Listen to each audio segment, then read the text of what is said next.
Good day, Sir Romeo. I am Lorenz Capuz, leader of Group 1. Good day, Sir Romeo. I'm Krisha Simangan from Group 1 Lamarck. Good day, Sir Romeo. I'm Lynus Luigi or Divino. Good day, Sir Romeo. My name is Daishero Narvaja from Group 1.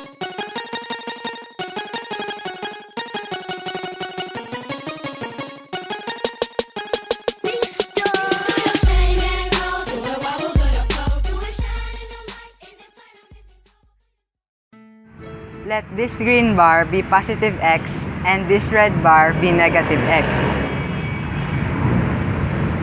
Let this small yellow box be positive 1 and this red small box be negative 1.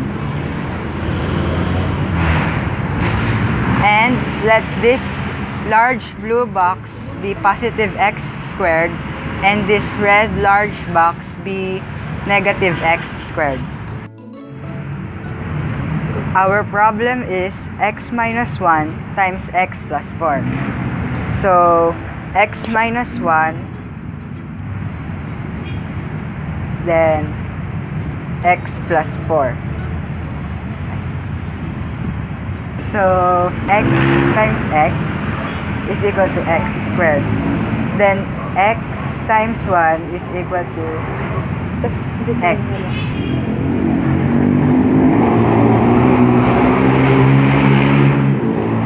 Now, let's move on.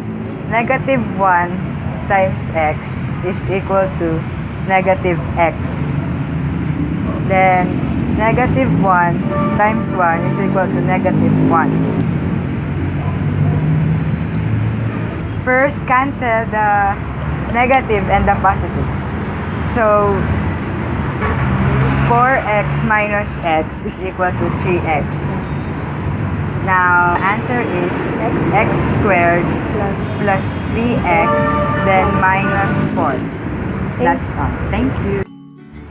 Now, let's go on to factor the given polynomial, which is x squared minus 5x plus 4. So, to show this, x squared minus 5x plus 4.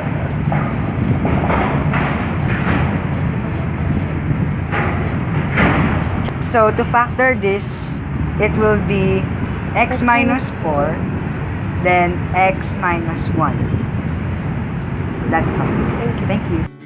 So now, I'm going to show you the second example of multiplying binomial. X plus 1 times x plus 3. X, then 1, x, then 3. X times x is equals to x squared. X times 1 times x is equals to x. Then copy. Then x times 1 is equals to x. Then 1 times 1 is equals to 1, 1, 1. The answer is x plus 1, x plus 3. So the answer is x squared plus 4x plus 3. So now let's go on to factor the second given polynomial, which is x squared plus 5x plus 6. X squared. Then 5x. 1, 2, 3, 4, 5. Then 6. 1, 2, 3, 4, 5, 6.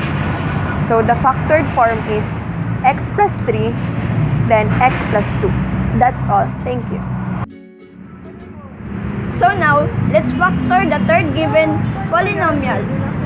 That is x squared plus 2x plus 1. So the first number is x squared and then 2x plus 1. So, our factors are x plus 1 times x plus 1 or x plus 1 squared. Thank you. Now, let's move on to the third example of multiplying binomials. Our example is x minus 3 times x minus 1. So, in representing x minus 3, there is x and then negative 3. And for the negative for the x minus 1, there is x and then negative 1. Now let's multiply it. X times x equals x squared.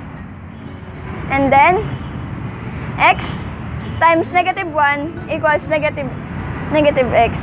And just copy it. And now for the bottom, negative 1 times negative 1 times x equals negative x. Negative 1 times negative 1 equals positive 1. And just copy. So, for the answer is x squared minus 4 plus 3. Thank you. Now, let's go on to the last example of factoring polynomial. The example is x squared minus 6x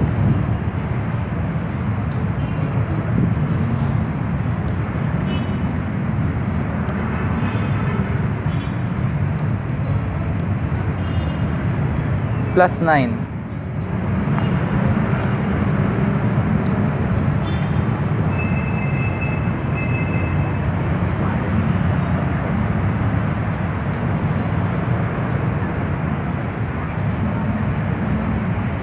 Now, the answer is x minus 3 is multiplied to x minus 3.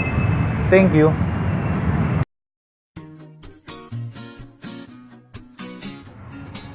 Good day, Sir Romeo. My name is Daishero Narvaja from Group 1 and I'm here to show you ayoko na. Number na nga.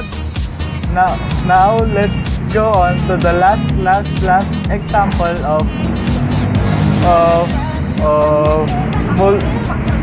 factoring polynomials. The given is x squared minus 69x plus 16. Now, let's go on to the last example of factoring polynomial. X squared minus 6. Uy, nasan na yung ano? Bigyan nyo na, bigyan. Sobrang restart. Minus 6x. Wow, may effect. Ayoko na! Good day, Sir Romeo. My name is Daishero Narvaja from Group 1 and I'm here to show